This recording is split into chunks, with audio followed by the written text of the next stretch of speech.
한번 따라해 볼까요? 새 예루살렘의 영광을 보라.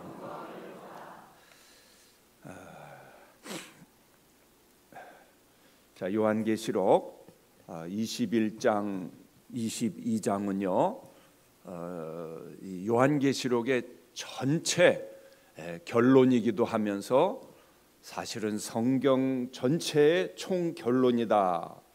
이 하나님 나라의 모습, 천국의 모습이 한 세 가지 정도로 나타나는데, 새 하늘과 새 땅의 모습으로 나타나기도 하고, 새 예루살렘의 모습으로 나타나기도 하고, 새 에덴의 모습으로 나타나기도 한다 그랬습니다. 여러분, 사실 우리가 지금 혹시 죄송합니다만 지구 말고 혹시 다른 별에 혹시 갔다 오신 분 있으면 손 좀 한번. 저희 가까운 달 정도는 우리 성도님들 다 갔다 오셨죠? 요 화성, 목성 정도는 혹시 다 갔다 오시지 않았어요? 아닙니까? 지구밖에 몰라요. 자, 생각해 보세요. 자, 지금 이 물질계, 우주만 하더라도 사실 우리 지구밖에 모르잖아요. 이 우주만 하더라도 얼마나 넓고 광활한데, 셀 수 없이 많은데, 저는 그런 생각이 들어요. 이 우주도 우리가 다 모르는데 하나님께서 예비해 놓으신 그 영원한 나라의 광대무변함과 아름다움과 그 광활함을 우리가 측량할 수 있을까? 어느 교부가 그랬어요. 이 천국은 한두 마디로 표현할 수가 없다. 그래서 어떤 성경에서는 아브라함의 품으로 묘사를 하기도 했고, 또 어떤 성경에서는 삼층천이라 묘사를 하기도 했고, 혹은 어떤 성경에서는 낙원이라 묘사를 하기도 했고, 성경에 여러 가지 표현을 쓰는데 사실은 다 표현할 수가 없다. 오늘 이 요한계시록 21장 22장도 이 세 모습으로 나타내지만 실상 그 광대함과 아름다움과 그 다양함은 인간의 어떤 언어로도 표현할 수 없을 것이다. 참 적절하게 잘 설명한 것 같죠? 이 두아임 무디라는 목사님, 여러분 혹시 얘기 들어보셨나요? 처음 들으십니까? 아마 지난 2000년 교회 역사상 전도자로 이렇게 크게 쓰임받은 목사님이 있을까? 여러분, 이분이 일평생 그리스도 앞으로 인도하고 세례 준 분이 몇 분인지 아세요? 500만 명이 넘는다고 그래요. 자, 이분 사실 초등학교 5학년밖에 못 나온 분이에요. 집이 너무 가난해갖고 구두닦이 수성공하다가 16살 때 예수님 만나갖고 주일학교 선생님을 시작했는데, 그 마음에 불타는 열정이 있어서 얼마나 하나님이 크게 쓰셨는지 몰라요. 이분은 매일 정말 빌리그리암 목사님도 위대하게 쓰셨지만, 정말 전 세계를 다니면서 집회도 많이 인도하셨지만, 매일 한 명씩이라도 하나님 앞으로 전도하지 않고는, 개인 전도를 하지 않고는 하루도 지내는 법이 없었다고 그래요. 자, 이분이 새 하늘과 새 땅이라는 책을 썼는데요, 그분이 서문에 그렇게 써요. 내가 이렇게 전도자로 많은 사람을 인도했지만 사실 천국에 대해서는 그렇게 많은 관심을 갖지 못했다. 왜? 닥친 일들이 너무 바쁘고 당장 해야 될 일이 너무 많으니까. 그런데 자녀를 한 명, 이 1800년대 중반 이 시카고의 전도자였거든요. 한 명, 두 명, 세 명, 여러 명을 잃고 나서야 아마 그 당시에 이 미국에서도 자녀들을 많이 낳던 모양 같아요. 막 10명씩, 12명씩. 네, 많이 잃었나 봐요. 우리나라도 옛날에 그랬잖아요. 그렇죠? 근데 자녀들 한 명, 두 명, 세 명, 네 명, 여러 명 잃고 나서야 우리 자녀들이 어디 갔지?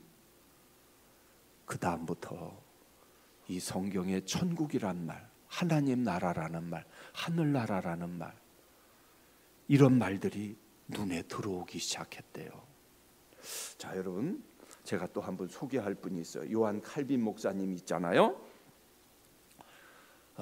이 요한 칼빈 목사님은 정말 우리 장로교회 어떻게 보면 정말 가장 큰 어른이시잖아요. 우리 장로교를 태동시킨 정말 종교 개혁가신데, 이분이 쓴 그 기독교 강요라는 정말 불후의 명저, 고금의 정말 고전이라고 불리는 이 기독교 강요에 보니까 이분이 30대 초반부터 50대 하나님 나라 초반에 가실 때까지 제일 많이 기도한 제목이 뭔지 아세요? 하나님, 나를 빨리 그 영원한 나라로 빨리 불러주세요.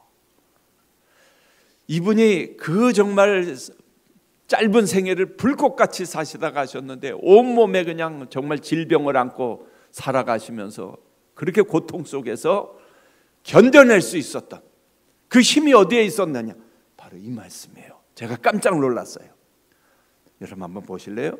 그리스도와 함께 하늘나라가 우리들의 조국이라면 이 땅은 망명의 장소에 불과하지 않은가? 이 하나님 나라에 대한, 천국에 대한 소망이 너무나 확실하고, 지금이라도 당장 내가 주님 곁으로 갈 그 확신이 너무 강해갖고요, 하늘나라가 우리들의 조국이라면 이 땅은 망명의 장소라 그랬어요. 망명의 장소. 만일 이 세상을 떠나는 것이 참다운 생명 속으로 들어가는 것이라면 이 세상은 무덤에 불과한 것이 아닌가.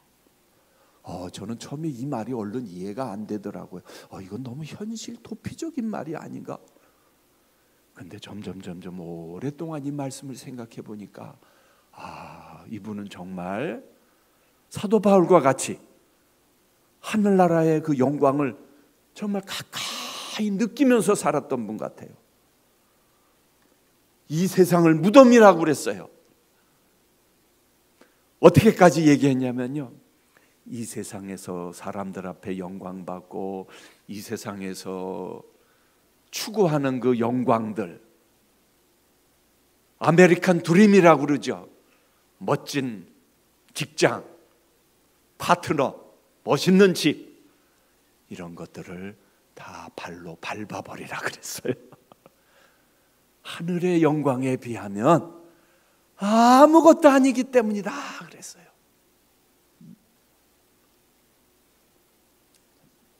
하늘나라의 영광에 비할 때 현재의 삶은 유배지요 무덤이요 감옥이다. 성도는 죽음을 통해서 하늘에 있는 영광의 나라로 들어가는 것이다. 죽음이 끝이 아니라 성도에게 있어서는 이제 죽음이 바로 영광이 시작되는 스타팅, 출발이라는 거예요. 믿음의 목표가 무엇이냐? 구원받아 천국으로 들어가는 것이다. 이 세상에서 다 받고 이 세상에서 다 누리는 것이 아니라는 거예요. 자, 우리 한 분 얘기를 또 들려드릴까요? 여러분, 이 팀 켈러 목사님이라고요. 작년인지 재작년인지 불과 얼마 안 됐는데요, 5월 19일 21세기 최고의 기독교 변증가로 널리 알려진 팀 켈러 목사님이 췌장암으로 고생하시다가 주님 품으로 떠났어요. 제가 학생 시절 웨스트민스터에서 이분이 원래 상담학 교수님으로 계셨는데, 사실 교수직으로 안정되게 잘 사실 수 있었을 거예요. 제가 웨스트민스터를 떠나고 시카고에서 공부하게 됐는데, 정말 웨스트민스터 하면 세계적인 석학들이 모여있는 신학교인데, 그 신학교를 그만두시고 뉴욕으로 떠나셨어요. 교회를 바로 시작하신 것도 아니고 거리의 전도자가 됐어요. 이 대석학 교수님이 뉴욕 거리에서 청년들을 만나고 대학생들을 만나기 시작했어요. 그들의 이야기를 듣고 그들과 같이 식사를 나누고, 그들이 듣는 대학 강단의 교수님이, 이 나이 많으신 교수님이 청년들과 함께 강의를 듣기 시작했어요. 그러다가는 이 뉴욕에서 리디머 처치라는 교회를 개척하시고 정말 전 미주, 아니 전 세계에 영향력을 미치는 위대한 전도자요 목회자로 평생을 사셨는데요. 이분이 이제 췌장암으로 세상을 떠나시게 됐는데, 이분이 그때 세상을 떠나시면서 남긴 이 말씀들이 있어요. 참 가슴이 찡해요. 무슨 말씀을 하셨는지 한번 보세요. 나와 아내는 암을 겪기 전에 기도 생활과 영적인 삶으로 돌아가고 싶지 않다. 와, 나와 아내는 암을 겪기 전에 기도 생활과 영적인 삶으로 돌아가고 싶지 않다. 아니, 평생 그렇게 정말 기도하고 전도하고 하나님 말씀을 증거하셨음에도 불구하고 췌장암을 그렇게 고통스럽게 앓으시면서 그 어느 때보다도 주님과 친밀한 관계를 가지셨다는 거예요. 그래서 그 이전의 삶으로 이제는 돌아가고 싶지 않아, 이 말씀을 남기셨어요. 그러면서 그 다음 말씀 또 보세요. 이 세상을 떠나는데 전혀 아쉬움이 없어. 야, 이 세상을 떠나는데 나 이제 아무 후회도 없고 전혀 아쉬움이 없어요. 주님을 정말 뵙고 싶구나. 이제 얼마 정말 죽음을 앞둔 시점에서 이런 말씀을 남기셨대요. 나는 이제 주님을 만날 준비가 되어 있구나. 사랑하는 여러분들 이 고백을 하실 수 있습니까? 여러분들도 오늘 이 시간에 나는 이제 주님을 정말 만날 준비를 되었구나 말씀하실 수 있습니까? 준비를 해 가십니까? 여러분은 정말 천국을 믿으십니까? 참 문제는 신학적으로, 교리적으로, 고백적으로는 천국을 믿는다고 하는데 문제는 뭐냐? 깨끗이 잊어버리고 사는 것 같아요. 어느 불신자가 그런 말을 하는 것을 제가 여러 루트를 통해서 들었어요. 여러분들이 아니 당신들은 천국이 있다고 믿는다고는 말을 하는데 당신들 사는 거 보면 천국이 없는 것 같아.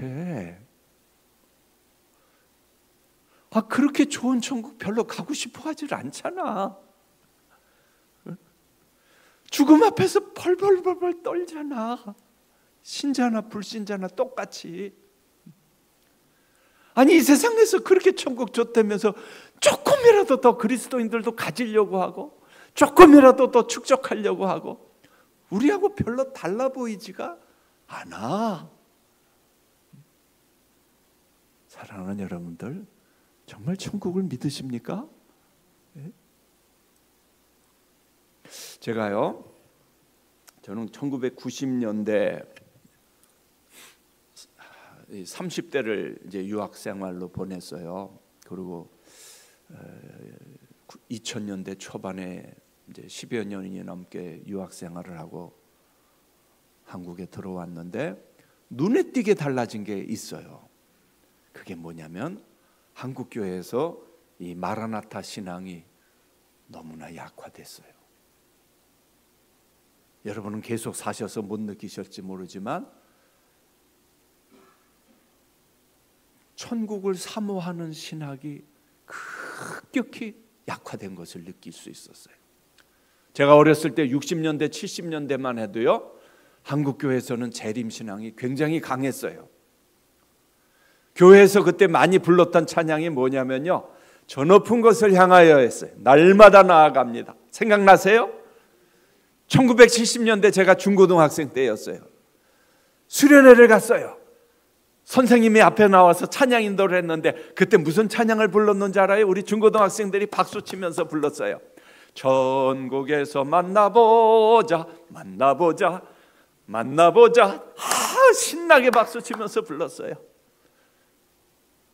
근데 요새 그 찬송 안 불러요. 언제만 불러요? 장례식 때만 불러요. 예. 강남의 어느 교회에서 제가 말씀드렸나요? 예수님 지금 오시면 안 됩니다. 지금 억소리 나게 올라가고 있는데 오실라거든 조금 있다 오셔야 됩니다. 자, 보세요. 제가 보니까 시한부 종말론 운동이 1992년도에 대한민국을 휩쓸고 지나갔어요. 신천지가 대한민국을 휩쓸고 지나갔어요. 여러분, 신천지가 무슨 뜻이에요? 새 하늘과 새 땅이에요. 제가 여러분에게 자, 우리 새 하늘과 새 땅을 사모합시다. 여러분, 신천지를 사모해야 됩니다. 그러면 신천지? 저분이 어디 이상한 데서 온 거 아니야? 눈이 동그라질 거예요. 그렇죠? 제가 보니까 한국교회에서 이 시한부 종말론 운동이 지나가고 신천지가 지금도 위세를 떨치고 있고, 제가 보니까 이 마라나타 신앙이 약화된 이유 중에 하나가 바로 이런 이유들 같아요. 이제 대한민국이 선진국으로 더 약한 거 아시죠? 모르시나요? 지금 일본보다 우리가 뭐예요? GNP인가요? 높아졌죠? 모르세요? 자, 우리 자녀들은 지금 선진국 시대에 살고 있어요. 그러니까 국민소득 아마 1000불도 안 됐을 거예요. 우리 500불이나 됐을까요? 지금 이제 몇만 불 시대가 됐어요. 이렇게 급격하게 바뀌어진 나라는 아마 전 세계에 대한민국이 유일하지 않겠다 생각돼요. 먹고 살만해졌어요. 신학적인 요인이 있어요. 신학자들이 천국과 지옥을 믿지 않는 시대가 됐어요. 저는 믿어지지가 않는데요, 기록에 나와 있더라고요. 강원영 목사님이라는 한국교회에서는 이름이 많이 알려진, 이미 이제 이전 세대지만요, 과학 앞에 사라진 신이라는 글을 썼어요. 과학 앞에 사라진 신. 저 푸른 하늘을 아무리 쳐다보아도 거기에는 천당도 없고 하나님도 없다. 성경에서 말씀한 하나님을 보려고 망원경을 설치해놓고 눈을 닦고 봐도 보이지 않는다. 과학의 발달에 따라 여러 가지 면에서 검토해본 결과 하나님이 저 허공에 없다는 것만은 분명하니 거기에 대해서는 주장하지 말자. 남을 위해 사는 정신이 바로 하나님이다. 남을 위하여 노력하고 살면 그 사람이 바로 하나님을 믿는 사람이며 그것이 바로 천당이다. 여러분, 이거 목사님이 말씀하셨대요. 이게 믿어지세요? 천국을 믿지 않는, 이 정도는 아니더라도 지금 이 불신신학이 대한민국에도 강타하고 있다.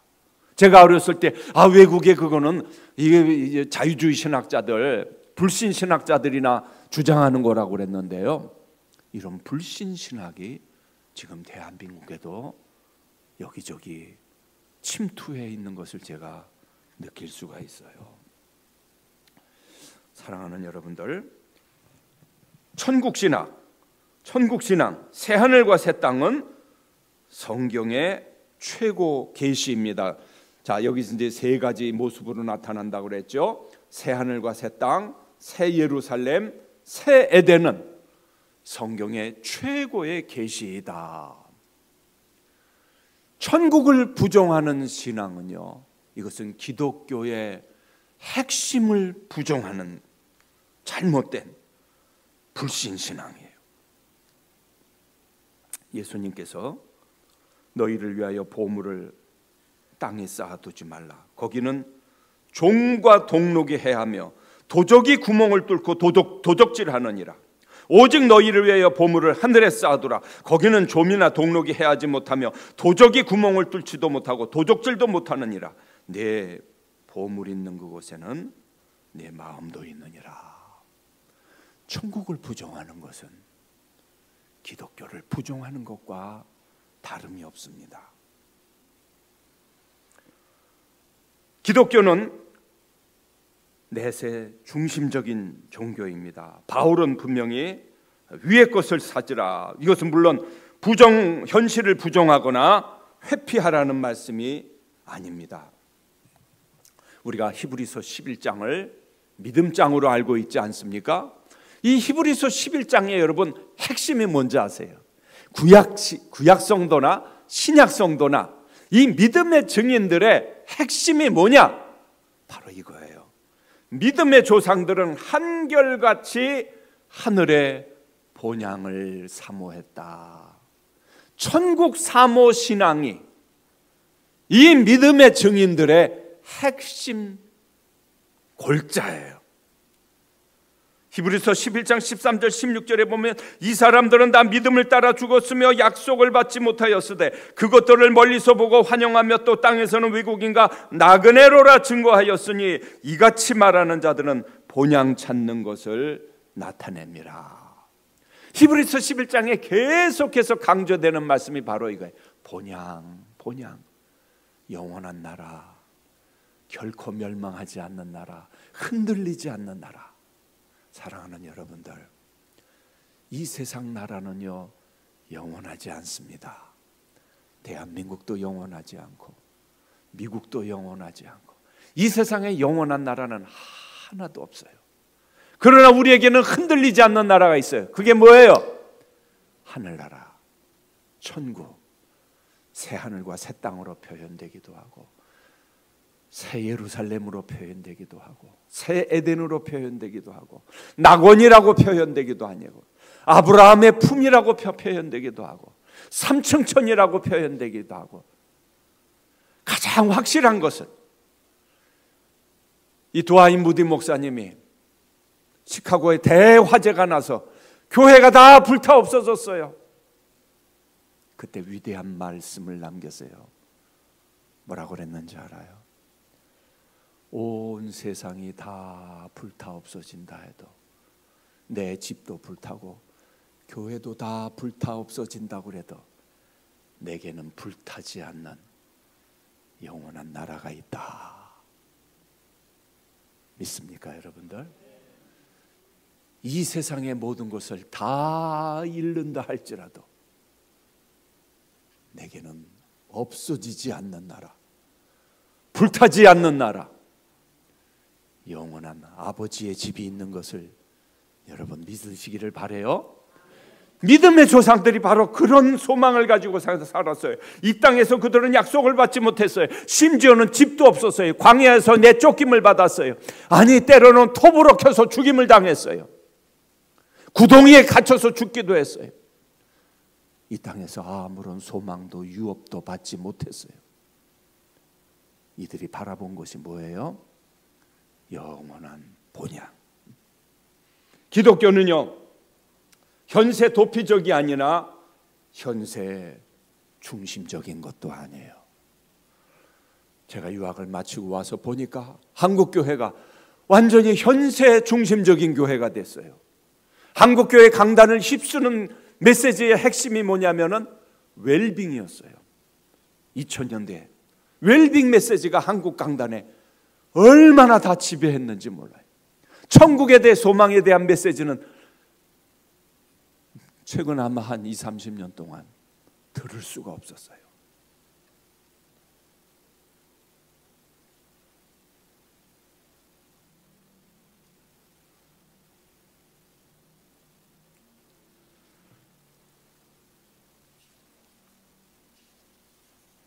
우리 따라해 보십시다. 새 하늘과 새 땅을 사모합시다. 먼저 우리 21장 1절을 먼저 좀 읽어볼까요? 21장 1절 21장 1절 말씀을 다 같이 한번 읽어보십시다. 또 내가 새 하늘과 새 땅을 보니 처음 하늘과 처음 땅이 없어졌고 바다도 다시 있지 않더라. 내가 새 하늘과 새 땅을 보니 처음 하늘과 처음 땅이 없어졌고, 왜냐하면 처음 하늘과 처음 땅이 없어졌고 바다도 다시 있지 않더라. 여러분 이거 간단한 문장 같은데요, 이 어마어마한 문장이에요.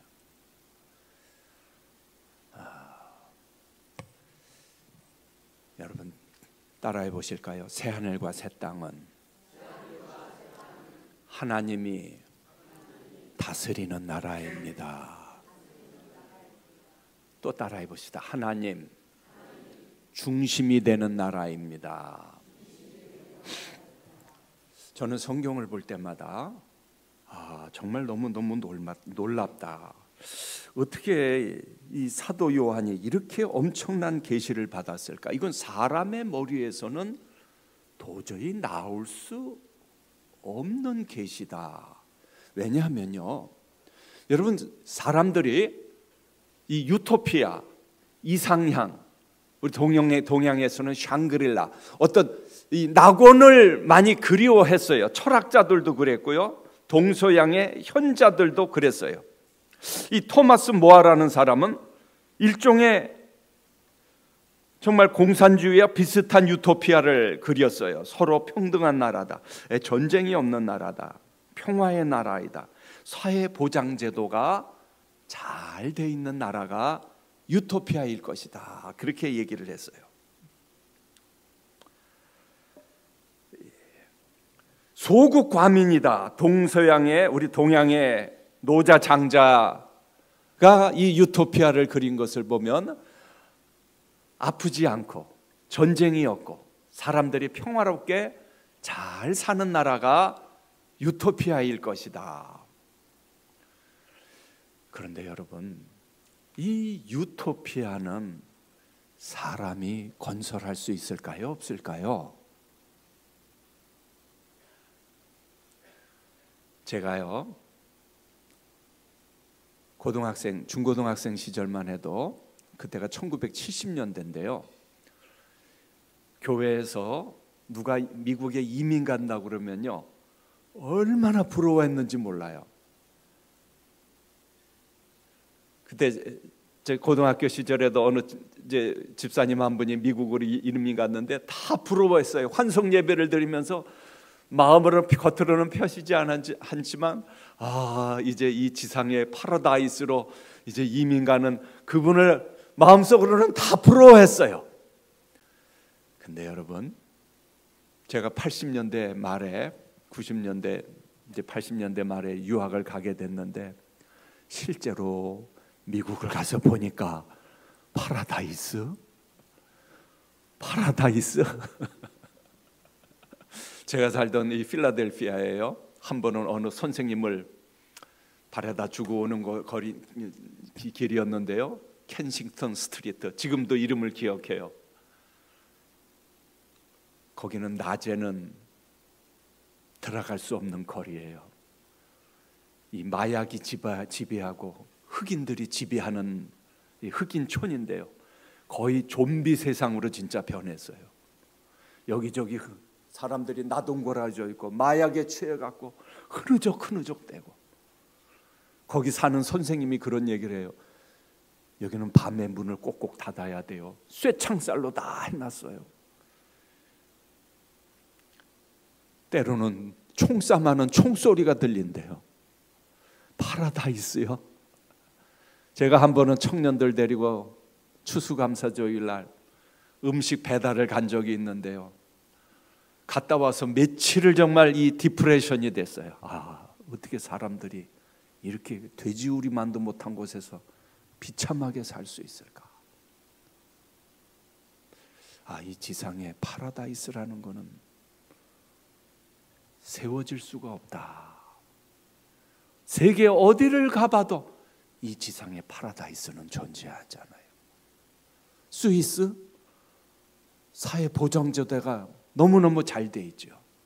자살률이 제일 높았어요.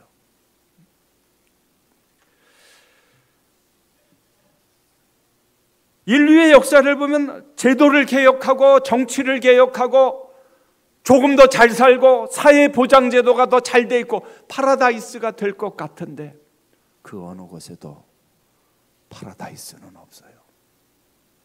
왜 그럴까요? 오늘 이 말씀이에요.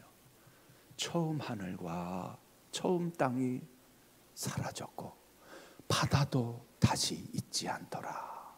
바다도 다시 있지 않더라. 이 바다는요, 바다가 뭘 상징하냐면요, 죄의 세력이 더 이상 존재하지 않는다는 거예요. 어둠의 세력, 사단의 세력이 더 이상 존재하지 않는다는 거예요. 여러분, 공산주의가 얼마나 멋있어요. 많은 청년들이 공산주의 이데올로기에 얼마나 이 현혹이 돼요. 저희 배경은 저희 부모님, 아버님도 그렇고 제 주위에는 그런 분들이 많았어요. 이북에서 넘어오신 어느 사모님도 그런 얘기를 하세요.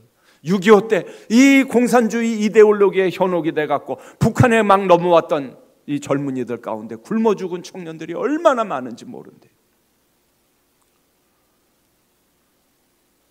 이론은 너무나 그럴듯하고 모든 사람이 다 평등하게 살면 낙원이 온다.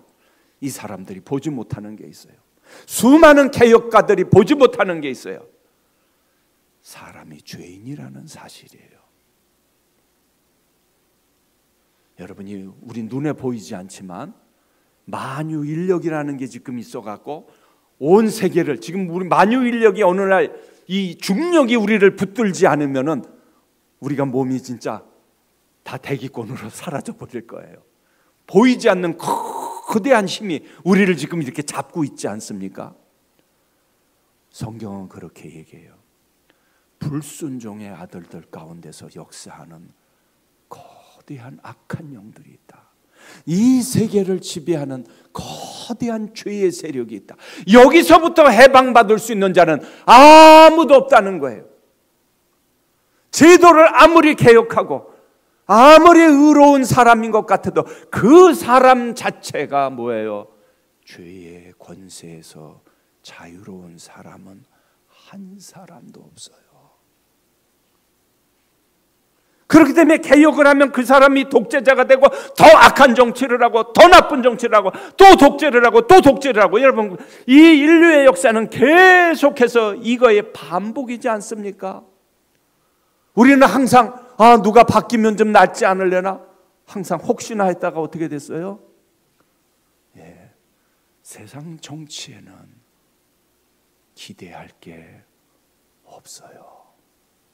세상에서는 선한 것이 나올 수가 없어요. 왜? 그 사람 자신도 죄로부터 자유로운 못하기 때문에 그래요. 파라다이스는 절대로 이 세상에 건설할 수 있는 나라가, 사람의 힘으로 건설할 수 있는 나라가 아니에요. 그렇기 때문에 저는 성경이 너무너무 놀라운 거예요. 새하늘과 새 땅은 처음 하늘과 처음 하늘 그 땅과 다비가 되는데 이것이 사라져야 한다는 거예요. 언제 사라져요? 주님 오실 때 사라진다는 거예요. 지금 우리가 보는 이 하늘, 이 땅, 우리의 영원한 거처가 아니라는 거예요. 여기에 올인하지 말라는 말씀이에요. 여기가 우리의 목표가 아니라는 거예요.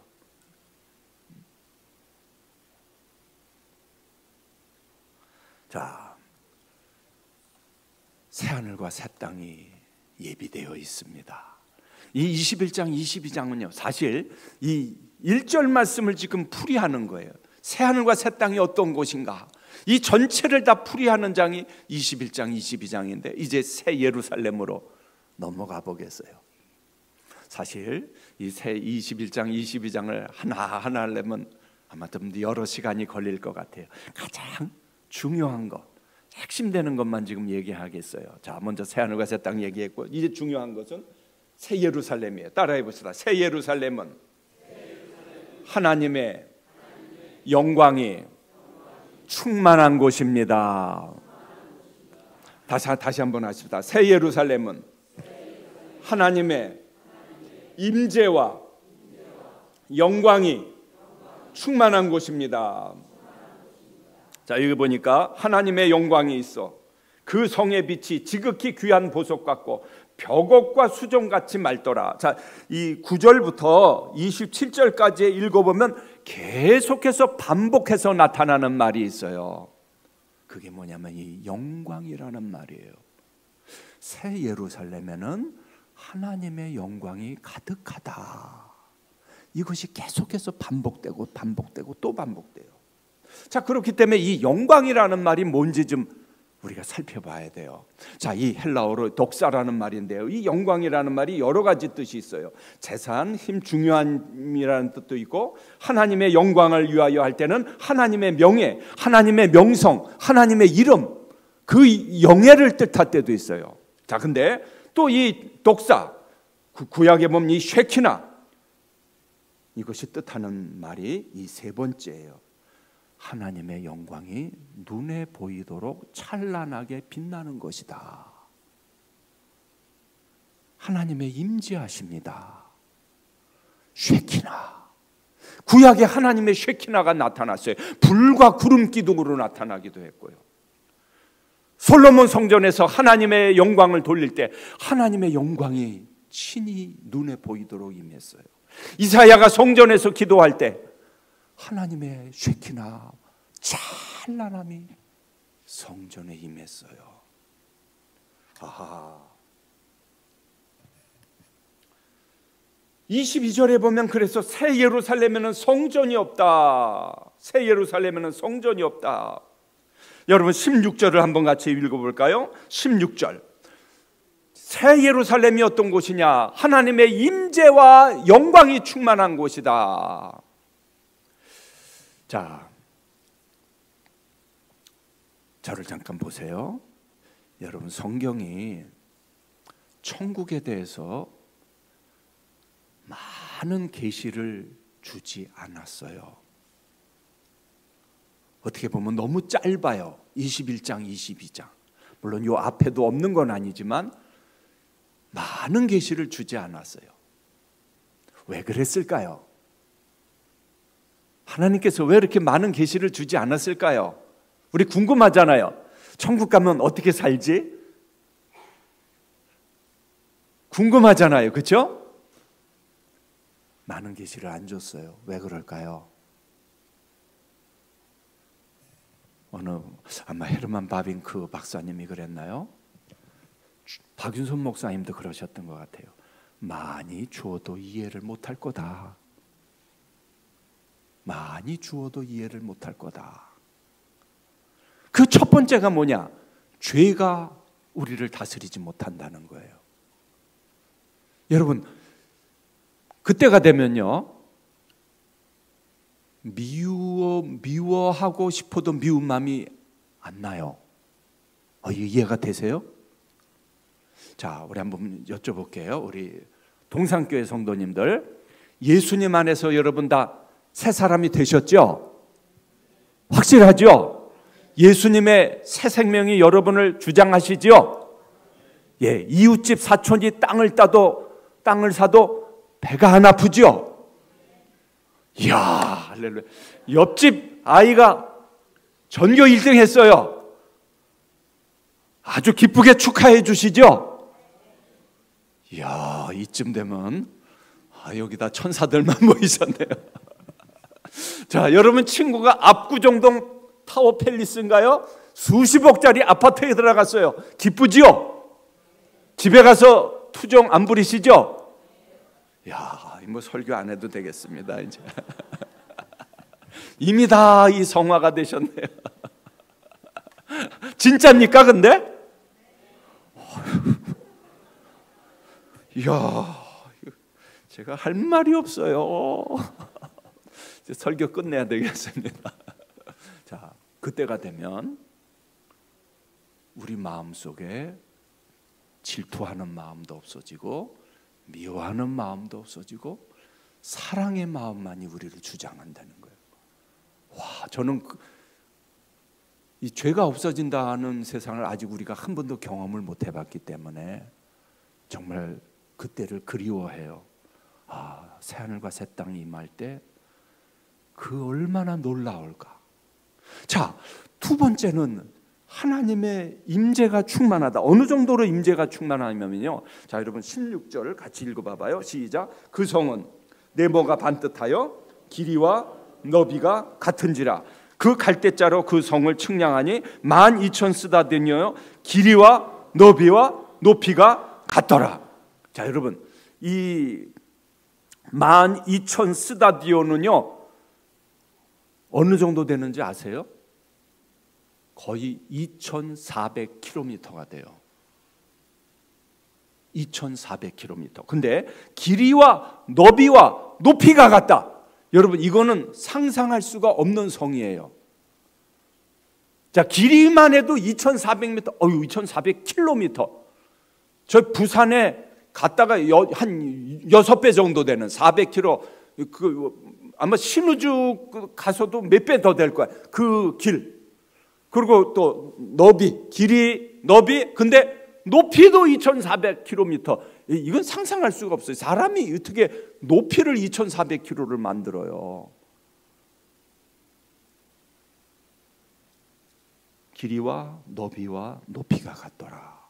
근데 여러분, 길이와 너비와 높이가 같은 모습이 구약에 딱 한 번 나타나요. 그게 뭔지 아세요? 지성소예요. 새 예루살렘이, 그래서 여기 제가 뭐라고 그랬냐면 새 예루살렘은 뭐예요? 지성소입니다. 많은 성경학자들이 새 예루살렘을 지성소로 묘사를 한다. 여러분, 지성소는 사실 그렇게 크지 않아요. 이스라엘이 가지고 다니던 정말 가장 성막이나 성전에서 보면 지성소는 길이와 너비와 높이가 같은데, 지성소가 왜 지성소예요? 왜 가장 거룩한 곳이에요? 하나님의 임재가 있는 곳이에요. 여기는 아무도 돌아갈 수가 없어요. 들어가면 어떻게 돼요? 죽어요. 왜? 하나님이 지금도 여기 계시고 어디나 계시지만 특별한 방식으로 거기는 하나님이 친히 임재하신 곳이에요. 대제사장도 아무 때나 들어갈 수 없어요. 1년에 딱 한 차례씩만 양의 피를 가지고서야 들어갈 수 있는 곳이 지성소예요. 그런데 여러분 생각해 보세요. 2,400km, 아니 사실 이건 좀 상징적인 수고요. 새 예루살렘은 천국을 묘사한다면 전체가 지성소라는 거예요. 와, 하나님을 직접 뵐 수가 있어요. 하나님을 직접 만날 수가 있고요. 그때는 양의 피를 가지고 가지 않아도 돼요. 이야, 저는 가슴이 터져요, 정말. 야, 여러분, 지금은요, 우리가 이 세상에서는 기도하기가, 여러분, 우리 동산교회 성도님들은 너무 쉽죠? 뭐 한두 시간 기도하는 거 아무것도 아니죠? 그냥 무릎 꿇기만 하면 하나님의 임재하심을 강력하게 느끼죠? 그렇죠? 그냥 아멘을 안 하시네요.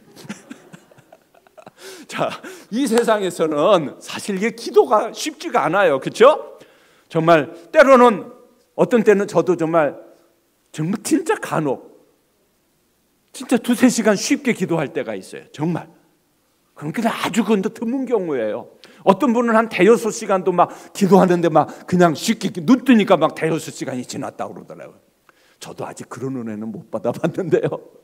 자, 여러분, 그때가 되면 기도하기 위해서 애쓸 필요가 없어요. 주님 만나기 위해서 애쓸 필요가 없어요. 요한계시록 22장에는 그렇게 표현해. 비지오 데이, 하나님의 얼굴을 친히 보게 될 것이다. 하나님의 장막이 우리와 친히 함께 하시네. 스캔에, 구약의 이 장막 스캔에 하나님의 영광이 가득했던 그 영광이 새 예루살렘 전체에 가득하다는 거예요. 할렐루야. 그 찬란한 영광이 가득하다는 거예요.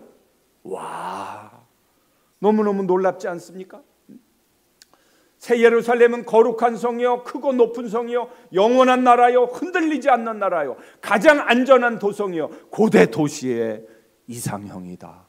도둑이 들어올까 염려할 필요도 없어요. 가장 안전하다.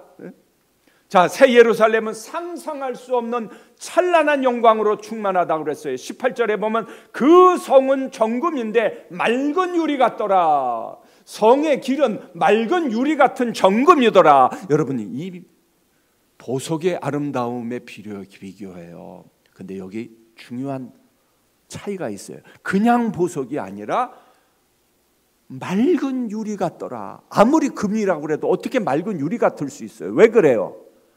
하나님의 영광을 반사하기 때문에 그래요. 2,000km가 넘는 도성이 위아래 높이까지 모두 보석으로 치장했다. 모든 길이 다 순금으로 뒤덮여 있다. 어떤 분들은 그렇게 얘기해요. 이걸 실제 금이라고 해석하는 분들 아니에요. 여기는 금이 필요가 없어요. 금이 그냥 깔려 있는데 뭐가 금이 필요해? 금보다도 더 귀한 것이에요. 조금만 미리 주셨으면 좋겠다 싶죠? 이 세상에 살 때 그렇게 많으면 조금만 좀 주시지. 예, 하나님의 찬란한 영광으로 투명한 유리같이 빛난다. 모든 길이 순금으로 덮여 있다. 그래서 23절에 보면, 여러분 23절을 볼까요? 그 성은 해나 달의 비침이 쓸데없으니 이는 하나님의 영광이 비치고 어린 양이 그 등불이 되심이라.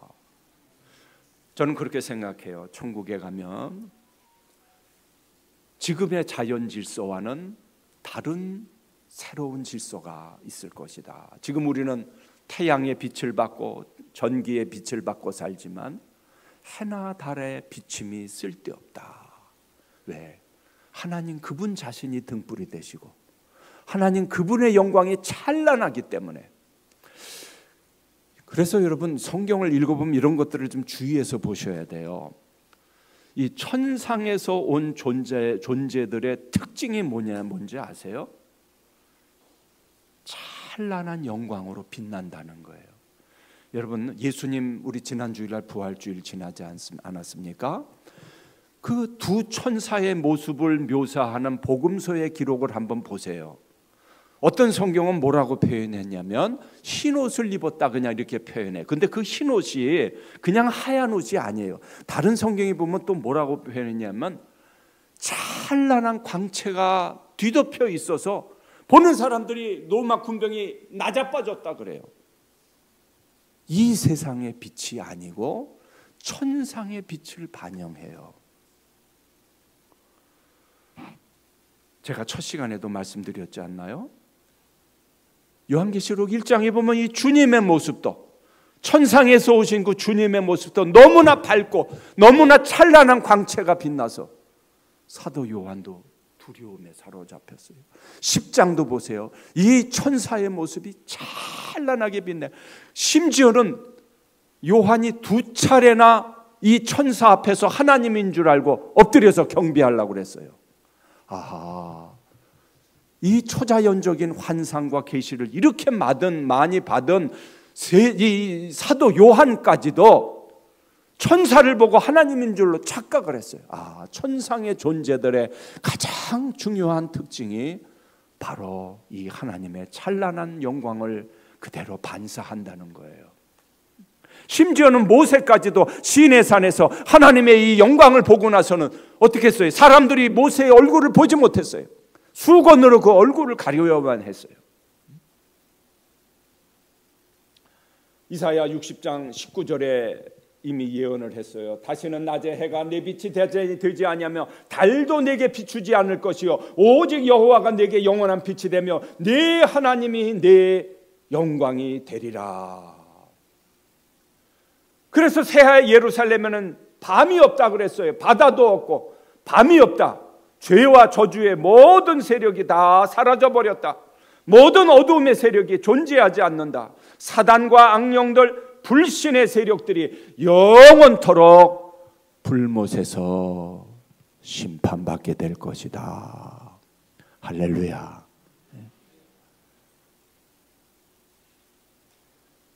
여러분 우리가 세상에서 살 때 이 세상에는 파라다이스가 없다. 때때로는 악한 사람들이 판을 치고 악한 사람들이 권세를 잡고 악한 사람들이 심지어는 이 법도 마음대로 악용을 하고. 제가 유학 시절에 O.J. 심슨 사건이 터졌는데요. 흑인 아메리칸 풋볼 선수였는데 자기 아내를 죽였어요. 최고의 드림팀을 구성해갖고 아마 한 100만 불씩 줬다는 것 같아요.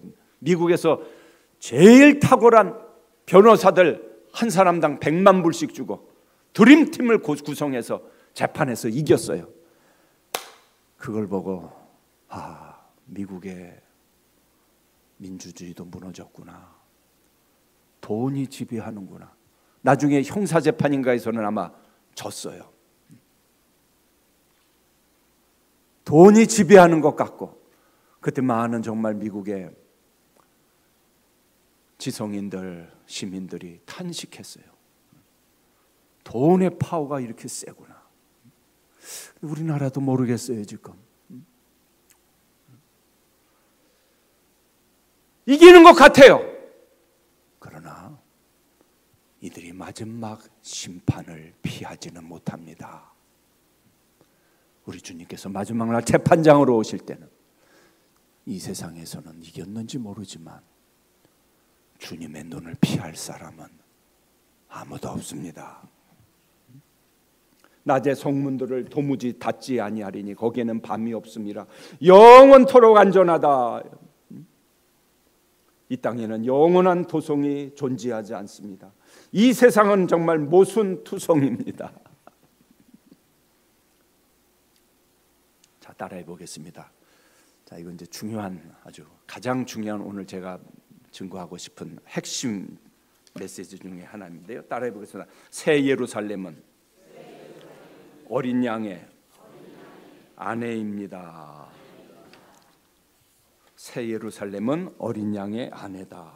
자, 여러분 21장 9절 말씀을 한번 볼까요? 우리 21장 9절을 한번 펴보세요. 21장 9절, 21장 9절 10절 말씀. 자, 여러분 다른 거 기억하지 못해도 좋아요. 이 말씀 꼭 기억하시고 오늘 가셔야 돼요. 21장 9절 10절 시작. 일곱 대접을 가지고 마지막 일곱 재앙을 담은 일곱 천사 중 하나가 나와서 내게 말하여 이르되 이리 오라. 내가 신부 그 어린 양의 아내를 내게 보이리라 하고 성령으로 나를 데리고 크고 높은 산으로 올라가 하나님께로부터 하늘에서 내려오는 거룩한 성 예루살렘을 보이니.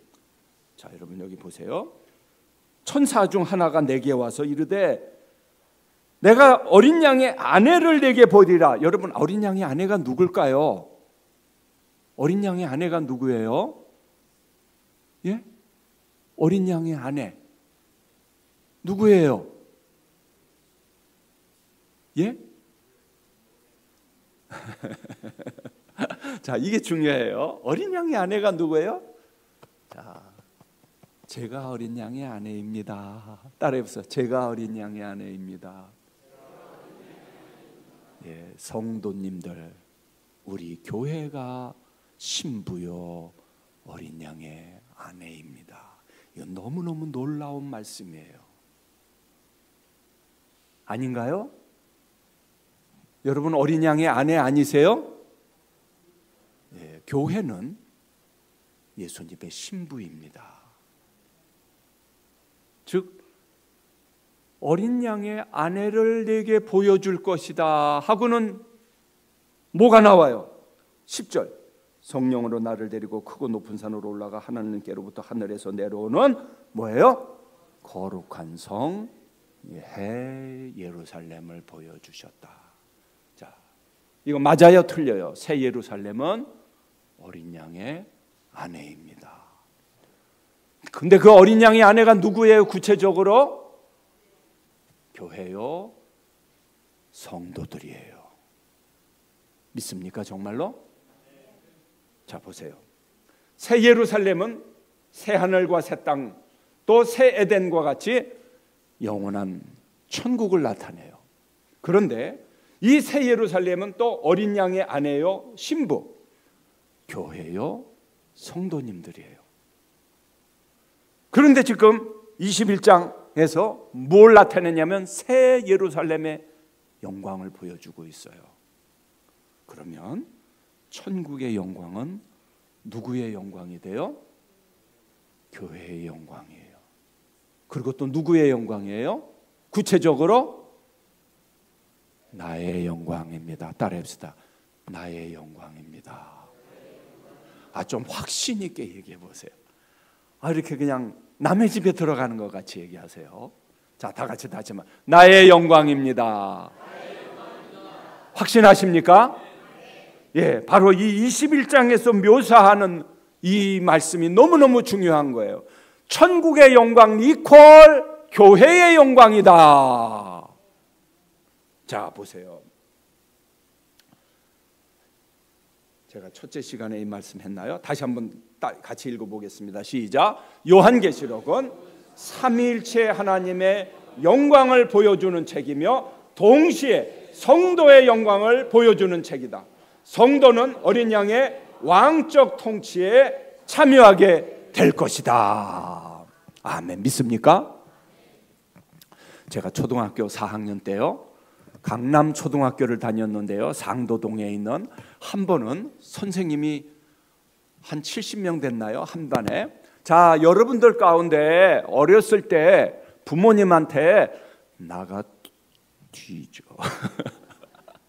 이 말 안 듣고 한 번도 안 들은 학생 한 번 어린이 손 좀 들어보세요 그러시더라고요. 저는 열심히 용감하게 손을 딱 들었어요.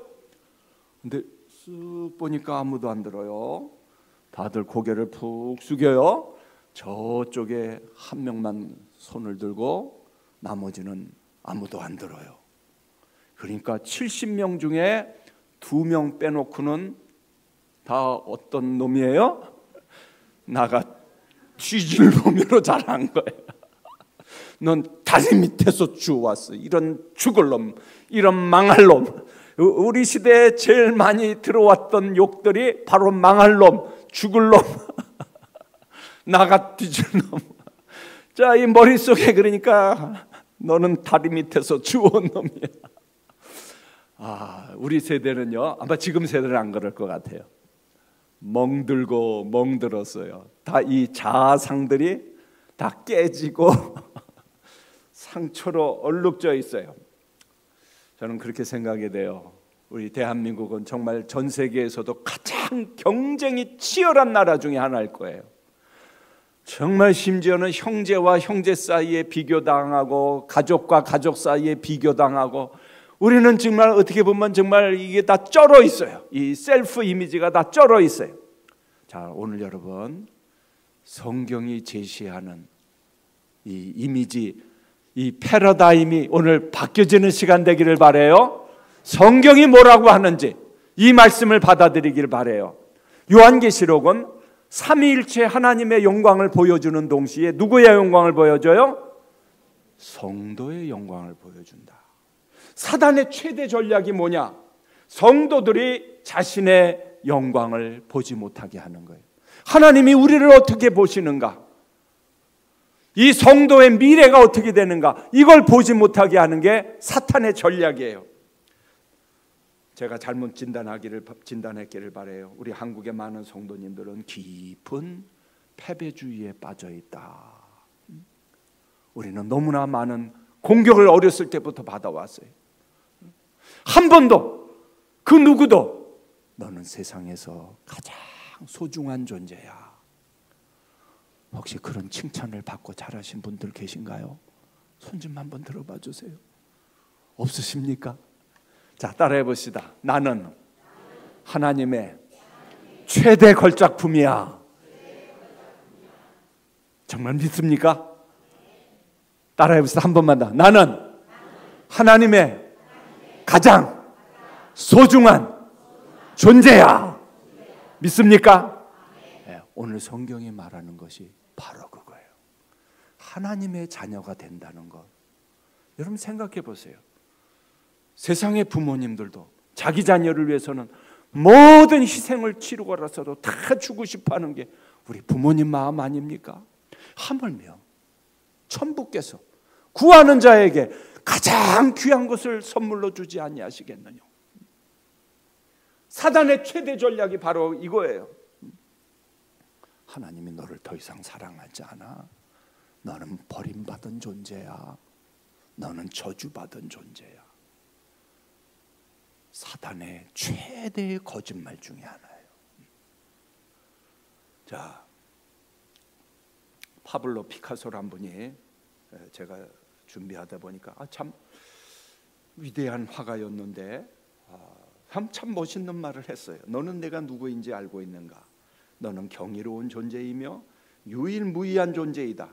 세월이 지나가더라도 너와 똑같은 사람은 결코 태어나지 않을 것이다. 우리 한 사람 한 사람은 하나님의 최대 걸작품이다. 자, 이 성도의 영광이 얼마나 놀라운지 12보석으로 여기 묘사를 하고 있어요. 19절에 보면 각색 보석으로 꾸몄는데 첫째 기초석은 벽옥, 남보석, 옥수, 녹보석, 홍만호, 홍보석. 20절 황옥, 녹옥, 담황옥, 비치옥, 청옥, 자수정이라. 이 예루살렘 성의 성곽을 묘사하는데 12보석으로 묘사를 했어요. 자, 여러분 이 보석 보신 적 있으세요? 제가 한번 보여드릴게요. 한번 쓱 보세요. 얼마나 아름다운지 한번 보세요. 쓱 한번 보세요. 자, 이건 수정이고요. 자, 벽옥, 남보석, 옥수. 자, 요즘 보면 뭐 보석이 아니라고 볼 수도 있겠지만 고대 당시에는 이 성경이 쓰여졌던 고대 사회에서는 참 귀하게 여겨졌던 보석들이에요. 녹보석, 홍만호, 홍보석. 자, 실제로 정말 이 성경에 나오는 보석들이 있더라고요. 저는 박물관에 가면 꼭 이 보석 관람실을 찾아가요. 제가 참 보석을 그래서 사랑하게 됐어요. 자, 근데 여러분은 보석 갖고는 비교가 안 되는 분들이에요. 여러분은 보석보다 더 소중한 분들인 것을 믿으시기를 바라요. 황옥, 녹옥, 담황옥, 비치옥, 청옥, 자수정. 자, 이 보석으로 만들어진 영국의 왕관들, 최고의 정말 귀족들, 왕이 쓸 수 있는 이 러시아 왕관들.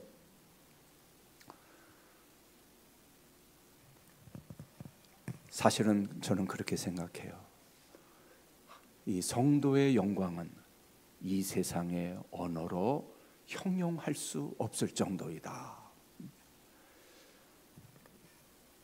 이 교회의 영광스러운 미래에 대해서 요한계시록은 계속 강조를 해요. 7별의 비밀이다. 어린 양의 피로 희게 된 자들이다. 여러분은 공짜로 구원받은 사람들이 아닙니다. 예수님께서 가장 귀한 피를 흘려주셔서 보혈로 구원받은 하나님의 자녀들인 줄로 믿으시기를 바라요.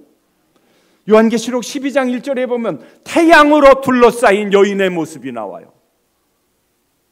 천사들을 태양으로 둘러싸였다. 이 표현은 원래 구약에 누구에게 사용되는 표현이냐면요, 하나님에게 사용되는 표현이에요. 하나님이 영광의 광채로 둘러싸였는데 그 하나님의 영광을 둘러싼 그 광채가 저와 여러분들을 둘러싸게 될 것이에요. 아멘. 유리바닷가에 서 있는 사람들, 새 예루살렘, 어린 양의 신부다. 자, 이 요한계시록을 이제 정리하는데 왕의 복음 따라해 봅시다. 요한계시록은 왕의 복음입니다. 자, 보세요. 이기는 그에게는 내가 내 보좌에 함께 앉게 하여 주기를, 내가 이기고 아버지 보좌에 함께 앉은 것과 같이 하리라. 이기는 그 자들에게, 하나님의 백성들에게는 예수님의 보좌에 앉게 해 주신다고 그랬어요. 할렐루야. 이 영광의 보좌에 앉게 하여 주시고, 내가 이기고 아버지 보좌에 앉게 하신 것 같이 너희들도 하나님의 이 영광의 보좌에 앉게 해 주시겠다. 왕의 복음이에요. 22장 5절에 보면 그래서 그들이 세세토록 왕 노릇하리로다. 이 그들이 누구예요? 누구예요? 하나님의 백성, 나입니다. 누가 이렇게 해주시겠다고요? 우리 주 예수 그리스도께서요. 이제 좀 말씀을 정리하겠습니다. 여러분 정말 천국이 있는 것을 믿으십니까? 천국은 실제합니다. 지옥도 실제합니다. 제 아버님 간증을 좀 마지막으로 드리겠는데요. 이제 저희 아버님은 원래 황해도 출신이신데 일사후퇴 때 내려오셔서 정말 혈혈단신으로 내려오셨어요. 어렵게 이제 신학 공부를 하시고 목회자가 되셔서 첫 목회지에서 30대 중반이신데요. 목회를 하시다가 이제 병을 얻으셔서 38세 때 소천을 하셨어요. 그때 이제 제가 둘째고 사형제가 있었습니다. 제가 초등학교 3학년이었는데요. 그 1968년도 일이죠. 벌써 이제 한 50년 가까이 됐나요? 그때 아버님께서 이제 막 한 2주 동안 혼수 상태에 빠지셨어요. 그때 병상을 지키고 있던 분이 저희 어머니와 교회 몇몇 장로님들이 병상을 지키셨는데 나중에 이제 그 이야기를 어머니도 해주시고 그 장로님들도 해주세요. 한 2주 동안 이제 이 혼수 상태에 빠지셔서 회복이 되지 않으셔서 이제 아주 그냥 정말 병상에서 어머님과 장로님들이 애타게 이제 기도하고 그러던 때였어요. 12월 24일이었대요. 그때가 1968년도. 아버님이 이제 의식이 서서히 이렇게 조금씩 돌아오셨나 봐요. 근데 이제 의식이 돌아오시면서 막 기도를 하시더래요. 기도를 하시면서 예수님 왜 저를 만나주지 않으십니까? 하면서 막 그렇게 하나님을 찾고 우리 주님을 찾으시더래요. 그러다가 주님 저를 만나주시는군요 하면서 막 감격의 눈물을 흘리는데 그냥 이 뭔 다른 세계를 막 보는 거예요. 지금 그냥 막 황홀해 갖고 어찌할 줄을 모르신대요. 저는 간접적으로 들은 얘기예요. 그러면서 깨시면서 막 그러시더래요. 하나님 아버지, 저 세상으로 저를 다시는 보내주지 마세요. 여기서 아버지와 함께 살게 해주세요. 그 뭔가 휘황찬란한 광채를 보시고 영광을 보시면서 막 우리 어머니가 그러세요. 야, 너희 아버지 막 때를 쓰더라 그러더래요. 그리고는 24일 날 이제 깨어나셨어요. 깨어나시고는 어머니에게 또 장로님에게 그러시더라는 거예요.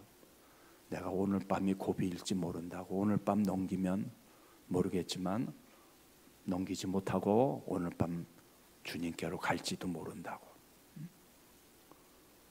그때 이제 어머니가 걱정이 되시니까 애들 넷을 낳겨놓고 어떻게 가지려고 그러세요? 그러니까 애들 걱정 말아요 그래요. 하나님께서 다 길러주실 거라고. 그러고는 다시 혼수 상태로 다시 들어가셨어요. 그런데 24일 넘기시고 25일 넘기시고 26일 넘기시고 27일 오전 9시에 1시간 동안 깨어서 기도하시다가는 영광의 나라로 가셨대요.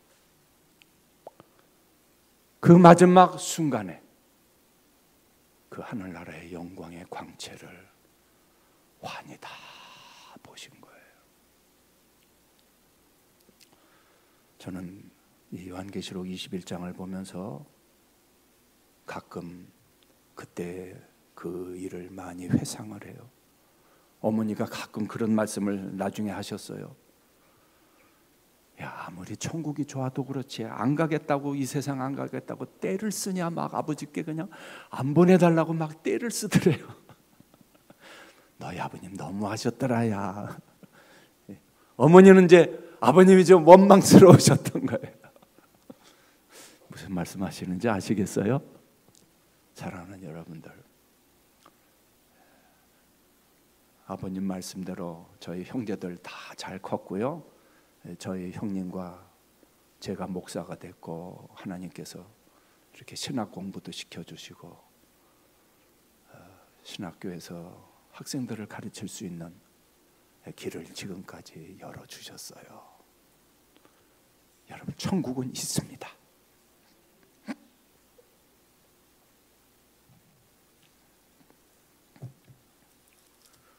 우리 다 같이 기도하십시다.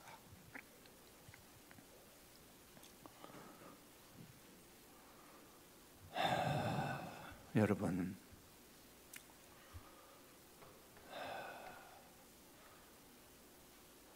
우리 한번 따라해 보십시다. 새 예루살렘의 영광을 보게 하소서. 여러분, 이게 왜 중요한지 아십니까? 새 예루살렘의 영광을 보게 되면요, 바벨론의 영광이 보이지 않아요. 천국의 영광을 본 자들은 이 세상의 영광에 연연해하지 않아요. 우리 믿음의 선배들이 그렇게 살았어요. 사도 요한도 이 영광을 보았기 때문에 밤무섬에서 유배 생활을 하면서도 주님과 동행했고요, 저 카타콤의 수많은 성도들 천국의 영광을 보았기 때문에 그 지하 무덤에서 사는 생활을 기쁨으로 감당했고요, 주님과 함께 십자가에 거꾸려 달려 죽었고요, 사도 바울은 참수형을 당했고요. 이 성경의 스토리들은 바로 바벨론의 영광이 아니라 새하늘과 새 땅, 새 예루살렘의 영광을 본 자들의 기록입니다. 사랑하는 여러분들, 우리가 그래서 저와 여러분이 이것을 위해 기도했으면 좋겠어요. 주여, 우리의 눈을 열어주셔서 하나님의 말씀을 통해서 그 나라의 아름다움을 보게 하시고, 이 영광이 다른 사람의 영광이 아니라 나의 영광이요, 나의 명예요, 주께서 예비하신 나의 보좌요, 나의 재산이고요, 내가 누리게 될 영광이에요. 이 시간 우리 다 같이 이 말씀을 기억하시면서 오늘 또 주신 말씀들을 생각하면서 바벨론의 영광에, 그 매력에 이끌리지 않게 하시고, 우리 팀 켈러 목사님과 같이 정말 일생을 췌장암에 걸려서 그 고통을 가운데 있으면서도 주님을 만나기를 그렇게 사모했던 저희들이 되게 도와주옵소서. 이 시간 다 같이 우리 한번 통성으로 기도하겠습니다. 하나님 아버지, 은혜를 감사합니다. 부족한 종을 보내주셔서 4월 한 달 동안 참 요한계시록을 가지고 말씀 나눌 수 있게 해주시는 은혜 감사하고 감사드립니다. 주님이여, 참으로 이 말씀이 우리에게 도전이 되게 하시고 우리 인생의 큰 전환점이 될 수 있도록 축복해 주시옵소서. 우리의 남은 생은 정말로 하나님 나라와 그 가치에 정말 최우선을 두고 살아가는 저희들이 다 될 수 있도록 은혜를 베풀어 주옵소서. 예수님의 이름으로 감사하며 기도드리옵나이다. 아멘. 알파와 오메가 되신 사망과 음부의 열쇠를 가지신 우리 주 예수 그리스도의 은혜와 만왕의 왕, 주권자 되시고 절대 주권자 되신 우리 아버지 하나님의 은혜와 성령님의 감동 감화하심이 말씀을 가지고 이제 정말 어떻게 살아가야 할 것인가 분명한 목표를 가지고 살기를 원하는 우리 동산교회 모든 성도님들에게 영원토록 함께 하시기를 간절히 축원하옵나이다. 아멘.